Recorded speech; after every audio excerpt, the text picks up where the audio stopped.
Em conclusão, o presidente, ministra Carmen, ministro Fux, ministro Flávio Dino, a organização criminosa narrada na denúncia pela Procuradoria-Geral da República, ela realmente iniciou a prática das condutas criminosas com atos executórios concretos e narrados anteriormente, em meados de julho de 2021, e permaneceu atuante até o dia 8 de janeiro de 2023, tendo sido composta, em sua maioria, por integrantes do governo federal da época e por militares das Forças Armadas, e teve o claro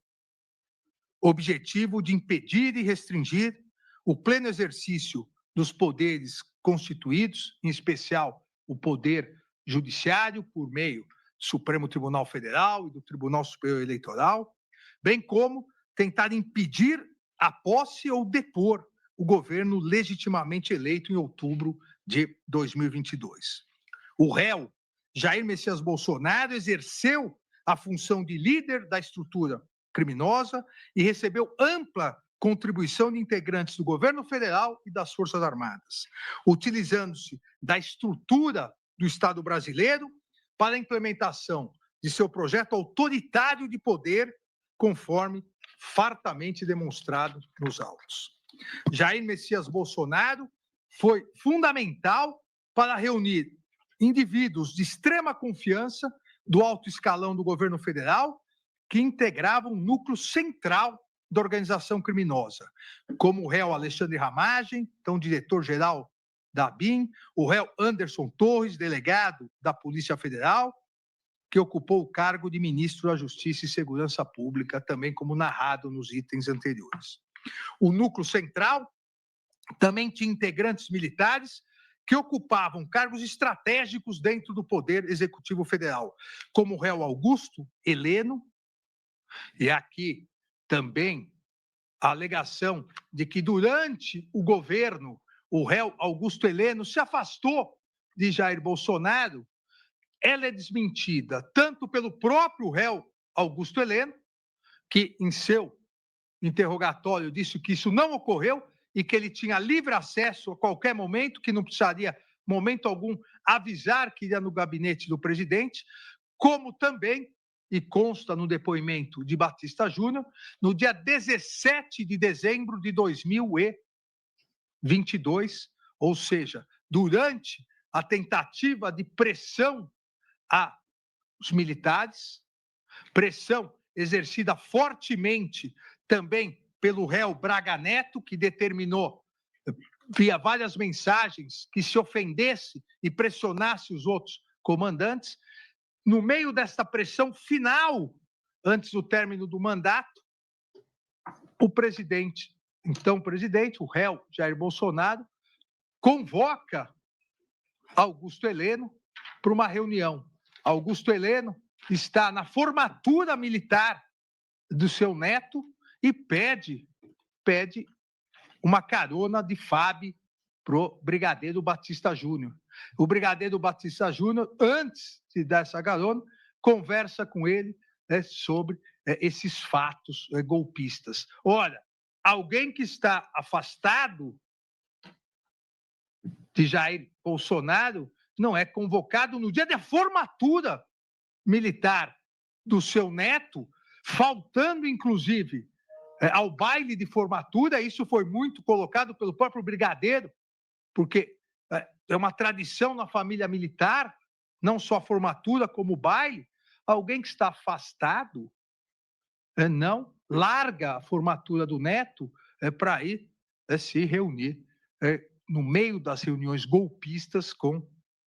Jair Messias Bolsonaro. Então, o núcleo central também tinha integrantes militares que ocupavam cargos estratégicos dentro do Poder Executivo Federal, como o réu Augusto Heleno, que exerceu o cargo de chefe do GSI, o réu Walter Souza Braga Neto, que exerceu os cargos de ministro-chefe da Casa Civil e ministro da Defesa, assim como foi candidato a vice-presidente da República na chapa de Jair Bolsonaro. O réu Paulo Sérgio Nogueira de Oliveira, que exerceu o Ministério da Defesa também foi função central na estrutura criminosa, exercido o cargo de comandante do Exército e, posteriormente, a titularidade do Ministério da Defesa. Da mesma forma, o réu Almir Garnier, que exerceu o posto de comandante da Marinha durante o mandato presidencial do líder da organização criminosa, Jair Messias Bolsonaro. Por sua vez, o réu colaborador Mauro César Barbosa Cid, que ocupava a função de ajudante de ordens do réu Jair Messias Bolsonaro, também desempenhou papel fundamental na execução das ações, sendo o principal interlocutor do ex-presidente com os demais integrantes da organização criminosa, como a prova dos autos está farta a demonstrar. A estrutura da organização criminosa foi ainda mais sofisticada, visto que os réus utilizaram a estrutura do Estado brasileiro para se reunir de modo estável e permanente, com a intenção de permanecer no poder, independentemente de eleições ou do resultado das eleições, contando ainda com a expertise de táticas militares, em razão de réus e demais membros integrarem as Forças Armadas, inclusive as Forças Especiais das Forças Armadas. O líder da organização criminosa, exercendo o cargo de chefe de Estado e chefe de governo da República Federativa do Brasil, uniu-se a indivíduos de extrema confiança para a realização das ações de golpe de Estado e ruptura das instituições democráticas, assim como todos os demais réus, Alexandre Ramagem Rodrigues, Almir Garnier Santos, Anderson Gustavo Torres, Augusto Heleno Ribeiro Pereira, Mauro César Barbosa Cid, Paulo Sérgio Nogueira de Oliveira e Walter Souza Braga Neto. A estratégia do grupo criminoso consistiu na divisão de tarefas e na prática de uma sequência de atos executórios com claro objetivo de abolir o Estado Democrático de Direito e também impedir ou depor o governo legitimamente eleito ou constituído com a realização de um golpe de Estado. A estratégia da organização criminosa, comandada pelo réu Jair Messias Bolsonaro, então presidente da República, tipificou o delito previsto no artigo 2º, caput, parágrafo 2º e 4º, inciso 2º, da Lei 12.850 de 2013. Consistindo em ampliar de maneira coordenada os ataques às instituições, em especial ao Poder Judiciário, por meio de graves ameaças ao Supremo Tribunal Federal e ao Tribunal Superior Eleitoral, desacreditando-os perante parcela da sociedade, bem como colocando em dúvida a lisura das urnas eletrônicas e o próprio pleito eleitoral, com o claro e ostensivo objetivo de deslegitimar as eleições de 2022 e, consequentemente, preparar os argumentos e instrumentos necessários para um futuro golpe de Estado, caso não obtivesse a vitória eleitoral em outubro de 2022. As diversas funções e condutas executadas pelos réus durante a consumação dos delitos imputados pela Procuradoria-Geral da República caracterizam a prática de integrar a organização criminosa, pois basta ao agente ter aderido a ser membro da organização criminosa e estar à disposição de exercer a sua parte da tarefa que lhe for destinada, quando for o caso, e aqui especialmente em relação ao almirante réu Almir Garnier. Os diversos atos executórios consumativos das infrações penais foram realizados em concurso de agentes, nos termos do artigo 29 do Código Penal. Quem, de qualquer modo, concorre para o crime, incide nas penas a este cominadas na medida de sua culpabilidade. É o que vamos analisar na sequência, caso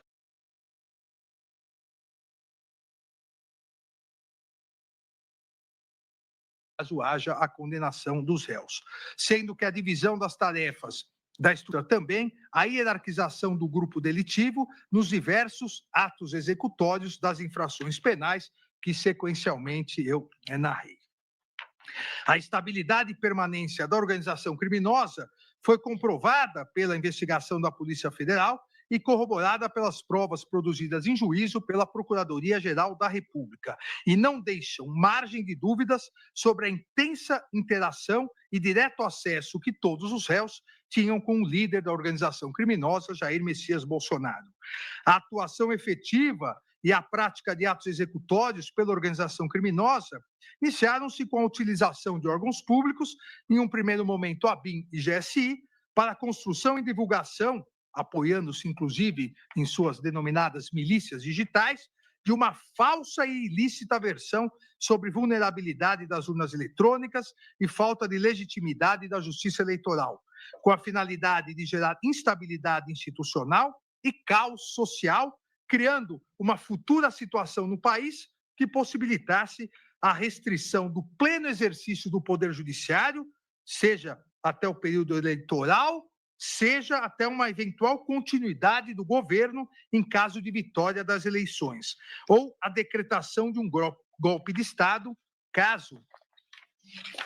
o resultado eleitoral lhe fosse desfavorável, com o encerramento do Estado Democrático de Direito conquistado plenamente pelo Brasil pela Constituição de 1988.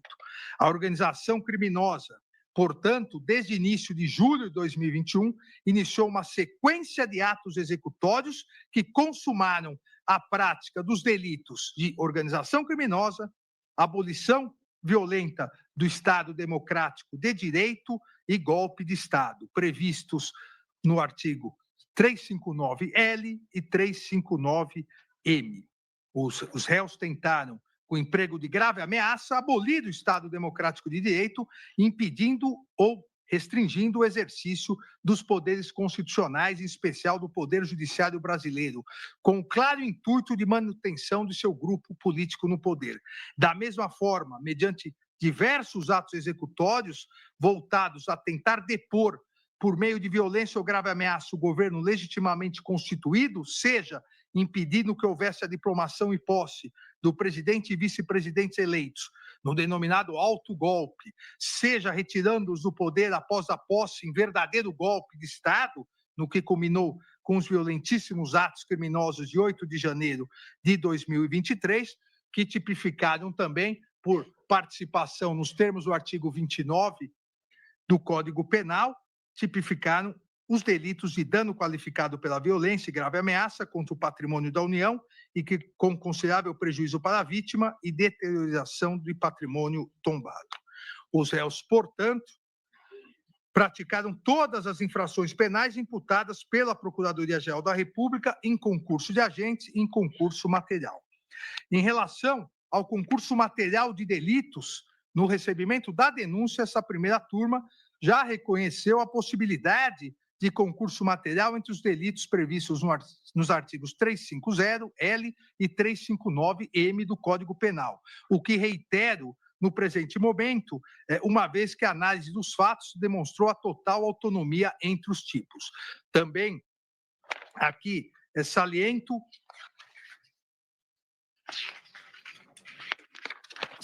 que o plenário do Supremo Tribunal Federal, por 8 votos a 3, e a turma a primeira turma, por inicialmente 5 votos a 0, posteriormente, com a divergência do eminente ministro Luiz Fux, por 4 votos a 1, já decidiu mais de 600 casos, reconhecendo o concurso material de delitos entre o artigo 359L e o 359M. A figura típica do artigo 359L, denominada abolição violenta do Estado Democrático, prevê tentar, com emprego de violência ou grave ameaça, abolir o Estado Democrático de Direito, impedindo ou restringindo o exercício dos poderes constitucionais. Esse artigo criminaliza a tentativa de abolir o próprio Estado Democrático de Direito por meio de restrição aos exercícios dos poderes constitucionais. Os 3 poderes são tutelados pela norma jurídica. Ao criminalizar a conduta de restringir o exercício dos poderes constitucionais,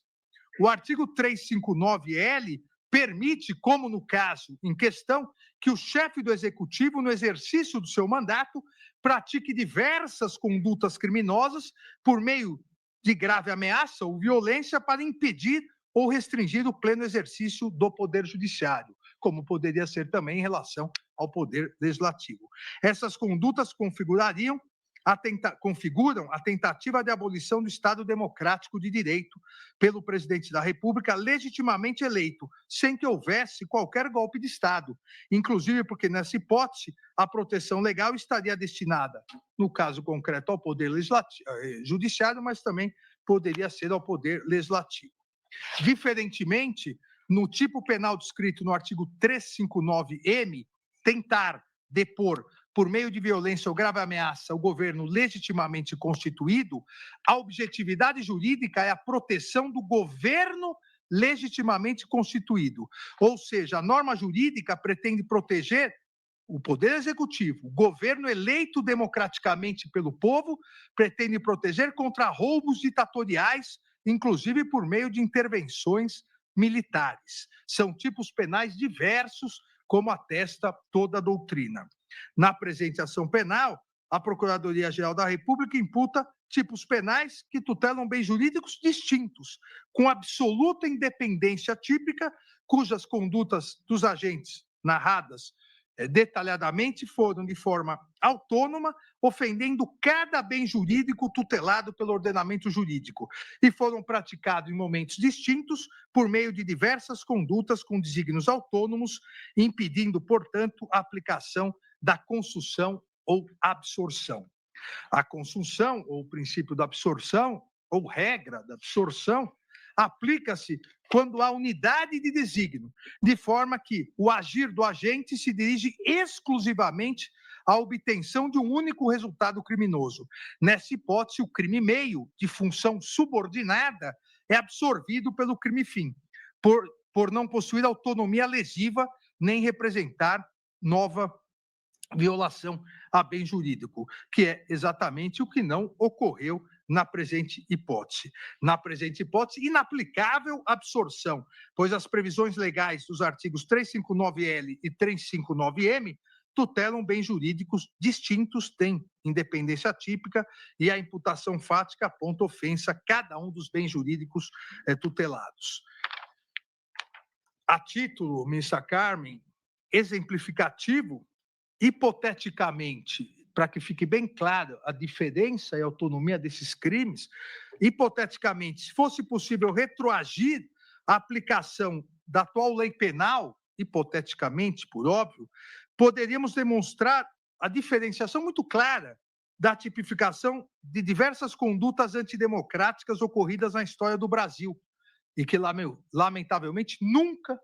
foram punidas, e por isso uma continuidade de tentativas incessantes de golpes de Estado. Mas se pegarmos, eu peguei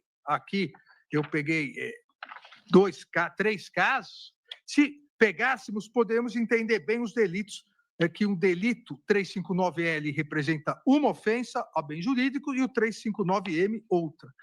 A noite da agonia ocorrida no Rio de Janeiro, na madrugada de 12 de novembro de 1823, seria tipificada como crime do artigo 359L, abolição violenta do Estado Democrático de Direito,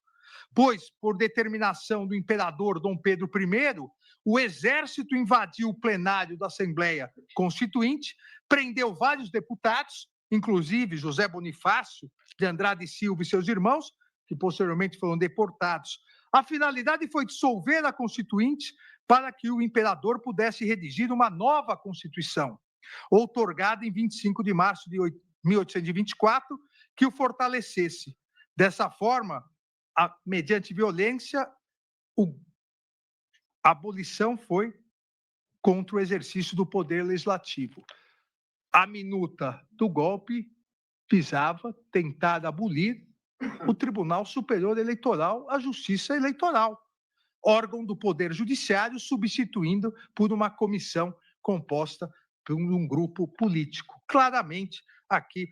assim como na noite da agonia, é o 359L. Se nós formos para o golpe de 30, que alguns chamam de Revolução de 1930, seria tipificado no 359M. Aqui sim, golpe de Estado, pois constitui um movimento armado liderado pelo Rio Grande do Sul, Minas Gerais, Paraíba, que depois o governo legitimamente constituído por Washington Luiz em 24 de outubro de 1930, impedindo a posse do presidente eleito Júlio Prestes, encerrando a denominada República Velha e colocou no poder Getúlio Vargas. Aqui o golpe de Estado. Ministro Alexandre, e em 32 foi o quê? Uma revolução. 32 foi a Revolução Constitucionalista, onde o Estado de São Paulo, farto dos abusos antidemocráticos do golpe de 30, conseguiu a promulgação da Constituição de 1934. E lá em São Paulo nós temos o MMDC, os 4 heróicos estudantes paulistas. E o feriado de 9 de julho, certo. Aqui, uma observação. Na história do Brasil, o único presidente da República eleito pelo voto que foi impedido de tomar posse foi Júlio Prestes. Os demais caíram em golpe. Ou seja, aqui é um golpe de Estado, um golpe que acaba com o final do mandato e impede o início de um outro mandato. Tanto no primeiro caso, Noite da Agonia, quanto no segundo caso, Revolução de 30, obviamente, por terem sido consumados, jamais qualquer pessoa foi responsabilizada. Evidentemente, exatamente por isso, os tipos penais têm a elementar, como eu já disse, tentar. Ninguém irá responsabilizar, até porque constitucionalmente era irresponsável, o imperador Dom Pedro I, que atentou contra o Estado de Direito e permaneceu no poder. Nem responsabilizar Getúlio Vargas, que tomou o poder. Então, aqui se exige a tentativa, não se exigindo a consumação, seja da abolição do Estado de Direito, seja do golpe de Estado, porque se houver a consumação, quem vai exercer o poder de maneira ditatorial e tirânica não vai permitir que se responsabilize, como na história do Brasil nós já verificamos. Ressalte-se ainda aqui que a história brasileira, e com isso eu encerro, a história brasileira também demonstra que é possível a consumação dos 2 delitos em um único momento histórico, reforçando aqui a sua autonomia. No golpe militar de 1964, o governo legitimamente constituído de João Goulart foi deposto por um golpe militar de 31 de março de 64, pondo fim à Quarta República e dando início a uma longa ditadura militar que durou até 1985. Essa conduta será tipificada no artigo, se a lei, obviamente, à época existisse, no artigo 359-M, golpe de Estado. Mas como, novamente, o golpe foi consumado, não houve nenhuma responsabilização. Ocorre, entretanto, que mesmo na vigência do golpe de Estado, de 64, mesmo na vigência do estado de exceção, é possível identificar condutas que tipificariam o atual artigo 359-L, a abolição, no caso do Estado de Direito, porque não existia um Estado democrático, mas existia um Estado de Direito ainda na vigência da Constituição de 46. Uma vez aqui, esse crime do 359-L restringindo o exercício do Poder Judiciário. Então, mesmo no golpe de Estado, mesmo com um governo não eleito democraticamente, esse governo conseguiu, na ditadura militar, praticar o que hoje tipificaria o artigo 359-L do Código Penal, com a edição, respectivamente, com a edição do AI-2, Ato Institucional número 2, que em seu artigo 6º ampliou o número de ministros do Supremo para 16, no sentido de submeter a independência do Judiciário, do AI-5, Ato Institucional número 5, de 13 de dezembro de 68, que em seu artigo 2º submete o Legislativo e o Executivo, permitindo ao Executivo, permitindo ao Presidente da República decretar recesso no Congresso, e em seus artigos 5º, parágrafo 2º, 6º e 10º, restringe o livre exercício do Poder Judiciário, vedando a apreciação de atos que suspendam direitos políticos, suspendendo a vitaliciedade e vetando parcialmente a concessão de habeas corpus. Além do ato de 16 de janeiro de 1969, com base no AI-5, onde a ditadura militar, para restringir a independência do Poder Judiciário e seu livre exercício, aposentou compulsoriamente os ministros desse Supremo Tribunal Federal, Vitor Nunes Leal, Hermes Lima e Evandro Lins e Silva. E, em solidariedade, o ministro Gonçalves de Oliveira renunciou ao cargo, aposentando também o general Bevilacqua do STM. Veja, nem democracia era um Estado de Direito, mas as condutas típicas, elas configurariam hoje a abolição do Estado de Direito, porque impediam o livre exercício do judiciário e do legislativo. São crimes autônomos cujas condutas, descritas longamente, demonstram a possibilidade de concurso material. Diante de todo exposto, voto no sentido da procedência total da ação penal para condenar os réus Almir Garnier Santos, Anderson Gustavo Torres, Augusto Heleno Ribeiro Pereira, Mauro César Barbosa Cid, Paulo Sérgio Nogueira de Oliveira e Walter Souza Braga Neto pela prática das condutas de organização criminosa armada, tentativa de abolição violenta do Estado Democrático de Direito, golpe de Estado, dano qualificado pela violência e grave ameaça contra o patrimônio da União e com considerável prejuízo para a vítima e deterioração do patrimônio tombado, observadas as regras de concurso de pessoas e concurso material. Em relação a Jair Messias Bolsonaro, pelas mesmas infrações já descritas e a imputação específica de liderar a organização criminosa. E condena o réu Alexandre Rodrigues Ramagem pela prática das condutas de organização criminosa armada, tentativa de abolição violenta no Estado Democrático de Direito e golpe de Estado, deixando de analisar as condutas cuja ação penal foi suspensa pela resolução número 18/2025 da Câmara dos Deputados. É o voto, senhor presidente.